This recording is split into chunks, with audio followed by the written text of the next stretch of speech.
the authority to tell the lender, nope, let's go ahead and wait. But with waiting come consequences. So watch out for that, okay? Especially when you're already under contract. Lock it up. Lock it up. You're marrying the house, you're not marrying the interest. You can always refinance. So lock it up. Don't wait for the unicorn of an interest rate that might not come. So lock it up.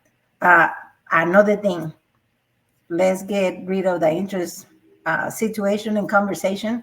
Nobody likes that. Appraisals come in bad. They come back and they did not appraise for what you offer for the house. Let me tell you, if the leasing agent did a good analysis of the area, you wouldn't have the problem. If your agent did an analysis of that area, you will not have this problem. If it is not that big of a difference, hey, you know what? The seller might just decide, hey, let's go ahead and work it out. That's the appraisal. Let's come down to that, and that's a great solution. Doesn't happen all the time, especially when they're giving you concessions, because they might say, okay, it came down $5,000. That's fine. Let's go ahead and close it. But I am taking $5,000 from what I told you I was going to give you for closing. And that might put you in a pickle. Again, realtors and us lenders can go ahead and save by pitching in on that. Do we always have room for that? Not on the little transactions, but let's say the deal. Let's put these families in their homes. Sometimes it's a couple of dollars here, a couple of dollars there. With me, it's really, really easy to overcome those things because I pay for your appraisal most of the time. Okay. There's so many things that I can do. Okay. Now, and I always work with realtors that are willing to give it their own, so that we can go ahead and help these people. Okay. So that's a huge one. We are not going to be fighting with the appraiser. If you have a way to prove, no, that house is worth those extra $5,000 that you're shorting me, we can go ahead and do it. So if you know how to fight those appraisals, let's do it. I'm backing you up. I will be right behind you all the way. Okay, because you need to provide those comparatives, those comparables to show that it should have appraised for more. Okay, so if the information is not there, if the documentation, the history is not there for the appraiser to be able to validate it, we're stuck with having to come up with those $5,000. And it sounds like if it's a lot, but it really isn't. So put your minds together with your lender, with sellers, buyers, everybody involved, and close that deal. Okay. And the surprises, man, are you guys ready to laugh? Let me tell you, this was one of my own experiences. Okay. And I've heard even more, but we were about to close. Okay. Everything was done. We had CTC documents at closing. And no, I'm not going to give you the realtor's name or the buyer's name. But we were there like, okay, we're closing tomorrow. And we couldn't close. We could not close. This buyer, whom shall not be named, told me that she was not married. Okay. And the realtor emails the title company, hey, will the husband have to go and sign? The buyer is asking me. I don't get to, if I'm doing the loan, I don't get to see the buyer. I don't get to see who the realtor, is taking to see homes. I don't know there's a significant other. I don't see it on the bank statements. I don't see it on the taxes. There's no child support. He's not on the leasing agreement. I have no clue. There's no documentation to this existing husband, but there's a husband legally married. There's there's documentation, okay, which was not provided to me. So we closed the deal 2 weeks late. Absolutely. But I did what I had to do, and the guy had to be not included on the loan because he couldn't be on the loan, okay? But thank God he didn't have no credit, which in that case was really good because he did not add to the debt. The guy did not have anything to really report, so there was no income that I had to add or anything like that, because this lady was getting help by the government to buy this home. So there was like so many more documents that I had to get to make sure that the deal didn't fall through. So surprises, don't surprise your realtor, because don't surprise your lender, because you're going to lose a deal. And by that point, that family would have lost that earnest money and everything else, that inspection, appraisal, everything. They would have lost everything right there, because we were ready to close, and we did not know. I did not know. I am not going to lie and lose my license over somebody that is lying. And she just said, well, I mean, he doesn't work, he doesn't really exist. I mean, don't lie, just tell the truth. There's ways to get around those things, and not to omit them. We will not omit them, but there's ways that you can still buy. Even if that person does not work, even if that person has bad credit. I mean, if you're doing a conventional loan, so call me up on that if that is your situation. Don't hide the truth. The truth will set you free, like it did with these people. Okay, so they did close, and we laugh about it now, but it was very stressful. It was very stressful for me. It was very stressful for everybody involved. So don't lie, be honest, please. Be honest. Another one: I don't care if you have kids out of your marriage. If you are not paying child support, it's going to come up on the credit report if you're not paying it. Something else: if you are paying it, it's not going to come up on the credit report, but it's going to come up on your payroll. On the pay stubs, it's going to come up there. So don't lie. It is a debt. We have to use it as a debt. So just tell the truth. Another example, okay, is like, can we hurry up, because I mean, I'm about to get hit with child support. No, we're not going to hide it. Be honest. Be honest. You might have to work a second job. You might have to wait for you to buy. But once you're on the contract, that comes up, that can break your dreams of owning a home. Okay, because that comes first. That has to be taken into consideration. That is one debt that I will include on your loans, on your expenses. Surprise, surprise. You owe money to the IRS. You're on a monthly plan. Yeah, but you didn't pay it. So now it's on your credit report and you didn't say nothing about it. And your file was one of those lucky ones that got pulled. And now it shows up that you have an IRS lien. Congratulations, right? I mean, you got to wait a month. You got to pay for that. You got to come up with a payment plan. You got to come up with a solution.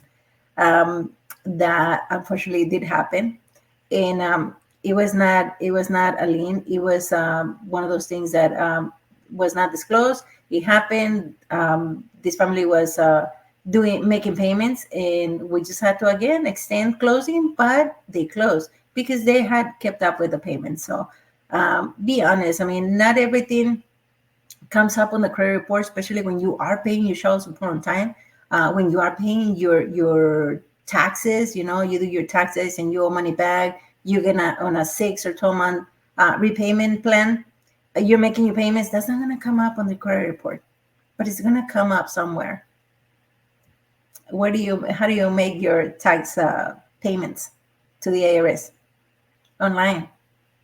And you usually use your credit card or your bank card. So it's going to come up on the bank statements. What do I ask you when I give you your 30 minutes of glory? Are you married? Are you paying child support? Are you getting child support? Are you with somebody that could be considered your significant other? Do you owe taxes?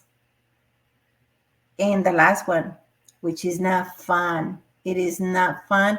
And this one is the one that comes up the more often. Again, just be honest. Be honest with everybody. I mean, I'm going to know anyway. If I don't find out, the underwriter is going to find out.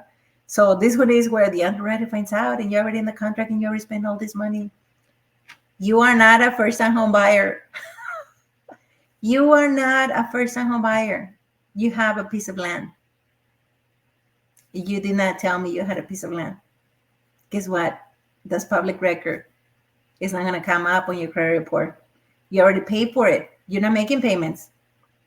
But the county, you're paying taxes on that lot. You are a property owner. Be honest about it.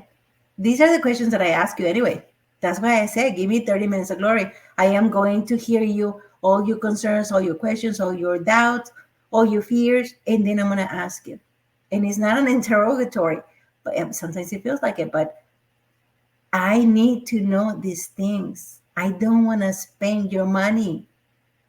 Your hard-earned money is your money. Can you please agree with me and just be honest and answer the questions honestly? Because I go into depth with these questions.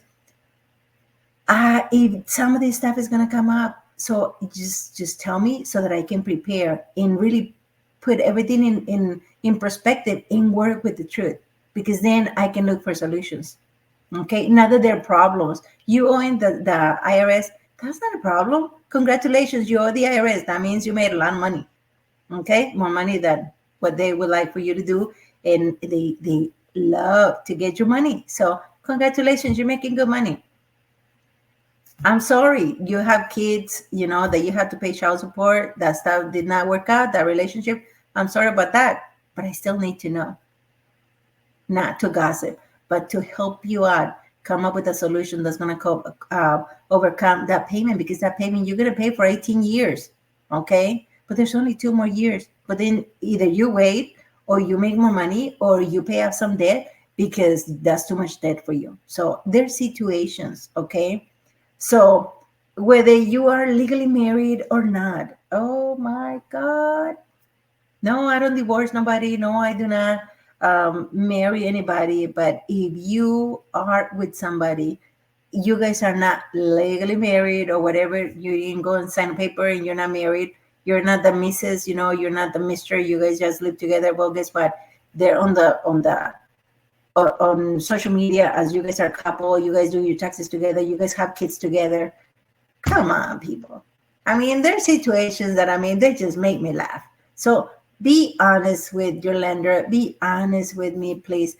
And let's go ahead and move on, because if these things come up, it's like, oh, you guys are not married, but you guys have the same account. Well, you guys are not married, but you guys have accounts together. Well, you guys are not married, but what? You show me your taxes and you guys are together. There's just things that need to be told up front, okay? Not after you get under contract. So some of these things, that's going to save you a headache, especially when you already told me, well, I already put my 2 months notice and we're not going to stay here anymore. We're buying a house. Don't make me tell you you're not buying a house, okay? Don't make me tell you, hey, go back and beg them to renew your contract, because guess what? Now that you told me all this stuff, you're not buying.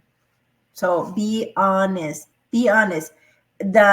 This situation, this buying process is really a puzzle. So everything has to match. Everything has to fit in place, so that I can go ahead and put in a situation that is going to work for you, with your budget, with your history, with your responsibility, and with whatever it is that you need to bring to the table. That's how I know they're going to need money for down payment. That's how I know they're going to need to pay off this account. That's how I know they're going to need money from the seller for whatever reason. They need a lower interest. They need to get help for closing. That's how I know as a lender. Please be honest with your lender. There are solutions to problems that are known about. If I do not know, that I am scrambling for solutions, a day before closing, because I did not know that you were married. I did not know that you were not a first-time home buyer. So don't make those mistakes. Be honest. And as ridiculous as you think that these things are, and now I can go ahead and laugh at some of them, I can kind of guide you. Okay. I can kind of guide you to help you continue with looking for a house. We continue with being able to close on that property, you know. So, and if you are working with open-minded realtors as well, then if you are under contract and you are dealing with all these scenarios, there's solutions. Just be honest and open to those solutions. I hope this information is helpful to you, the buyer, to you, the seller, to you, the realtor, whether you are representing the buyer or the seller. Let's just be honest and let's go ahead and try to get you into a home in 2024. For any information, any questions, any private investigations that you need to go ahead and do on whether you can go ahead and close on that deal, if you are in that deal, give me a call. I can help you out with that. Okay? Have a great weekend, and I will see you back on